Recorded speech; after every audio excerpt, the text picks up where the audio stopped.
গ্রীষ্ম বর্ষায় মেয়েদের কিন্তু রান্নাঘরই হচ্ছে গিয়ে ভরসা। রান্নাঘর ছাড়া তো মেয়েদের ভালোই লাগে না, আমার তো ভালো লাগে না, তোমাদের কার কী লাগে জানি না।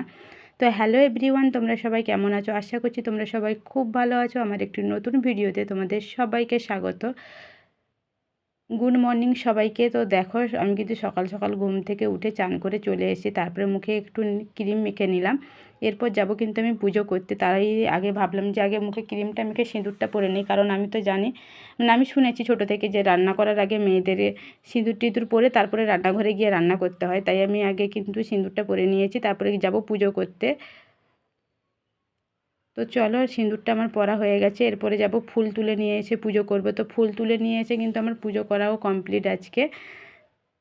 তোমাদের সঙ্গে প্রতিদিন ফুল তোলার ভিডিওটা শেয়ার করি, কিন্তু আজকে ভিডিওটা শেয়ার করা হয়নি। আজকে অনেক ফুল ফুটেছিল, তাই সব ফুল তুলে নিয়ে এসেছি। আরও গাছে ফুল ছিল, কিন্তু কেমন লাগছে বলো? আমার ঠাকুরকে আমি কিন্তু সাজিয়ে দিয়েছি। তারপরে আমি চলে গেলাম ভাত বসাতে। সকালে ভাত খাই তো আমরা, তাই তো ভাতটা বসিয়ে দিয়েছি। দেখো তোমাদের দাদাভাই কিন্তু পটল নিয়ে এসেছিলো, তো তাই ভাবলাম যে আজকে পটল ভাজাই করব। তাই প্রথমে এঁচোড়ও ছিল, কিন্তু আজকে রবিবার এঁচোড় রান্না করব না, কারণ আজকে রবিবার তো আমাদের চিকেন হবে। তোমাদের দাদাভাইকে ফোন করেছিলাম, ও বললো চিকেন নিয়ে আসবে। তাই ভাবলাম আগে পটলটা ছাড়িয়ে তারপরে পটলটা ভেজে নিই, সকালে তো খেতে হবে। আর তোমরা তো জানো আগের দিন কিন্তু আমাদের কিছু ভেন্ডি থেকে গিয়েছিলো, কারণ 3 দিন হয়ে গেল, ভেন্ডিগুলো শুকিয়ে যাবে আজকে যদি না রান্না করি। তাই ভাবলাম এত গরমে না সর্ষে দিয়ে ভেন্ডি খেতে আমার আর ভালো লাগে না, তাই আমি আজকে ভেন্ডিটাকেও আজকেও ভেজে নিয়েছি। তো চলো দেখো, পটলগুলো কিন্তু আমি একটু নকশা করে কেটে নিচ্ছি। তোমরা কি জানো আমি এইভাবে নকশা পটল খেতে কিন্তু খুব ভালোবাসি। তো তারপরে চলে গেলাম পটলটা ছাড়িয়ে, কিন্তু পটলতে লবণ আর হলুদ মাখিয়ে পটলগুলো ভেজে নেব। তো পটলে কিন্তু সামান্য একটু লবণ আর হলুদ দিয়ে দিয়েছি, দিয়ে পটলগুলোকে মাখিয়ে নিয়েছি। তারপরে কড়াইতে তেল দিয়ে দিই। সাদা তেলে কিন্তু আমি বেশি ভাজা করে থাকি পটলটা, তাই সাদা তেল অল্প দিয়ে পটলগুলো দিয়ে দিলাম।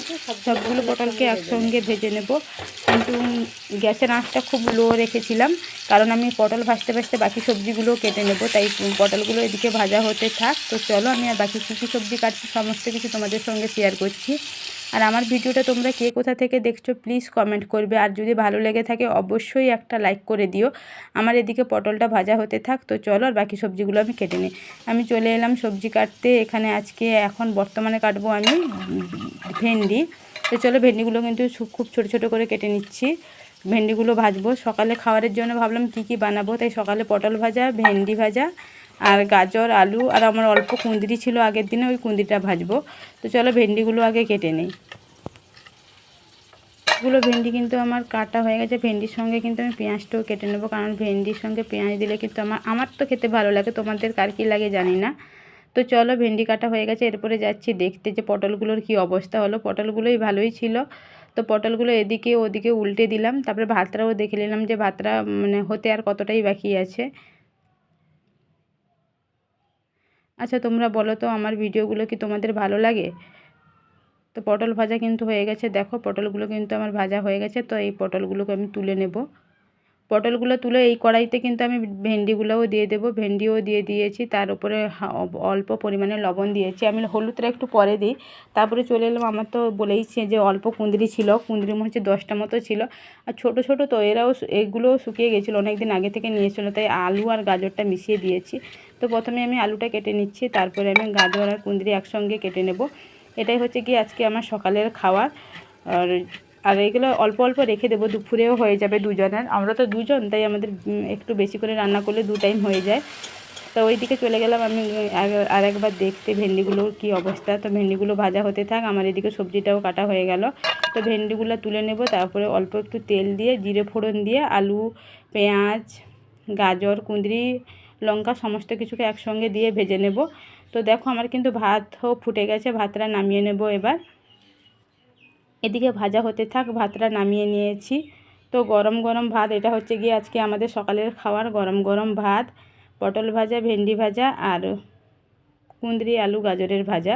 তো এইভাবে গরম গরম তোমরা, আর সকালের টাইমটা কিন্তু আমরা প্রায় একটা থালাতেই দুজনে খেয়ে নিই, অল্প তো খাই। তারপরে চলে গেলাম দুপুরে রান্না করার জন্য। আজকে দুপুরে নিয়ে এসেছিলো চিকেন। তো চিকেনটাকে খুব ভালো করে ধুয়ে নেব, তারপরে জলটা ভালো করে নিংড়ে আমি চলে আসবো রান্না করতে। তো চিকেনটা কিন্তু আমি পরিষ্কার করে ধুয়ে নিচ্ছি।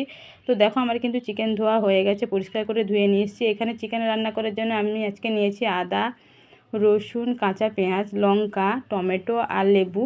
লেবুটা আমি প্রথমেই দিয়ে দেবো। আর আমি চিকেনটা আজকে একটু আলাদাভাবে রান্না করব, সমস্ত কিছুকে একসঙ্গে মিশিয়ে তারপরে রান্না করব। প্রথমে দিয়েছিলাম পরিমাণ মতো সর্ষে তেল, তারপরে দিয়ে দিলাম পেঁয়াজ, লেবু। আমি কিন্তু এটা হচ্ছে গিয়ে পাতিলেবু নিয়েছিলাম। তারপরে কিন্তু আদা, রসুন, জিরে, গরম মশলা একসঙ্গে বেটে নিয়ে এসেছিলাম, ওই পেস্টটাও দিয়ে দিলাম। আর কিন্তু আমি সমস্ত গুঁড়ো মশলাও দিয়েছি এর মধ্যে। তো দেখো এরপরে কিন্তু আমি টমেটোগুলো দিয়ে দিলাম। এটা হচ্ছে গিয়ে গরম মশলার গুঁড়ো, মিট মশলার গুঁড়ো আর লঙ্কার গুঁড়োও দিয়েছিলাম। দিয়ে সমস্ত কিছুকে একসঙ্গে ভালো করে মাখিয়ে নেব। দিয়ে এটাকে মিনিমাম 15 থেকে 20 মিনিট আমি রেখে দিব রেস্টে। তো চলো আমার কিন্তু মাখানো হয়ে গেছে, দেখো আমার কিন্তু মাখানো কমপ্লিট। এই ফাঁকে কিন্তু আমি আলুগুলোও ভেজে নিয়েছিলাম। আলুটা আগে থেকেই আমি ভেজে রাখি। তো এটা 15 মিনিট মতো হয়ে গেছে। তারপরে চলে গেলাম রান্না করতে। কড়াইতে সর্ষের তেল দিয়ে দিয়েছি, চিনি দিয়েছি। তোমরা কি রান্না করার সময় চিনি দাও? আমি তো চিনি দিই মাংস রান্না করার সময় একটু তেলের মধ্যে। তারপরে দিয়ে দিয়েছিলাম অল্প একটু জিরে ফোড়ন আর গরম মশলা। তারপরে দিয়ে দিলাম মাখিয়ে রাখা চিকেনটা। আমি কিন্তু আগে থেকে কোনো মশলা কষাইনি, ডাইরেক্ট একদমে রান্না করছি। এইভাবে কিন্তু রান্না করবে, খেতে কিন্তু খুব দুর্দান্ত হয়েছিল চিকেনটা আজকে। আমি এটা মনে হচ্ছে 2-3 সপ্তাহ ধরে রান্না করছি। একবার রান্না করেছিলাম, খেতে এত সুন্দর হয়েছে তাই আমি প্রতিবারই এইভাবেই রান্না করছি। তো চিকেনটা হতে থাক আস্তে আস্তে করে।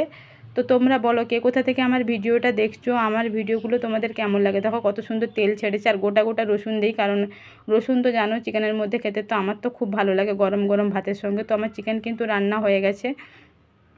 এরপরে আমি জল দিয়ে দিয়েছি আর 1 বাটি কষা বের করেছি, কেন এই চিকেন কষাটা খেতে আমার তো দুর্দান্ত লাগে। তো চলো এদিকে চিকেনটা হতে থাক, ওই দিকে আমি বাটি নিয়ে বসে পড়লাম চিকেন কষা খেতে।